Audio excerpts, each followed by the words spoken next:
Well, these strong winds, storms, and eventual snow chances over the weekend could prevent progress on an issue that is impacting a lot of Hoosiers. All these potholes. DPW took advantage of the nice weather this week, filling nearly 22,000 potholes all across Indianapolis. But the department says there are still thousands of repair quests to get to. So tonight, our Logan Gay looks into the issues compounding Indy's pothole problem and the communities impacted because of them. It's the dreaded sound that makes you turn your radio down and listen, hoping there's no other unexpected sounds coming from your vehicle. That's right, Hoosiers, it's pothole season. It's terrible. I mean, people are bottoming out their cars. I probably spend $1,000 a year on my tires. Not just from this neighborhood, but other potholes. Kyle Bloyd with Indy DPW says this is a busy pothole season because they lost a lot of days to weather. Right now, they're working through 13,000 pothole complaints filed through the Mayor's Action Center, tracking about 3,300 complaints more than this time last year. Crews are putting in a lot of time. We know we have a lot of catching up to do.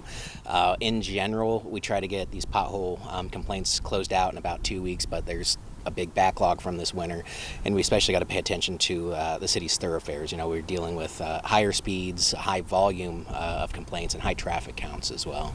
Debbie Grush submitted a pothole complaint for a street on Echo Drive on the northwest side of Indianapolis in January.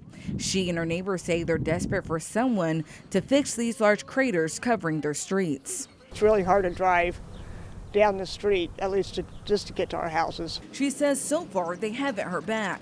I should be able to drive in my own neighborhood. The potholes on her street and around the city, keeping her from doing some of the things she enjoys because she doesn't want a pricey bill if she damages her vehicle. I don't even drive at night anymore. I mean, I have season tickets to the Pacer games. I've gone to 2 because I won't drive down there at night and spend $1,000 on my car just to go to a Pacer game. But Bloyd says their recent access to the hot asphalt mix is making a big difference. So far, they've used 440 tons of it. He also says now that they have about $60 million of funds for residential streets.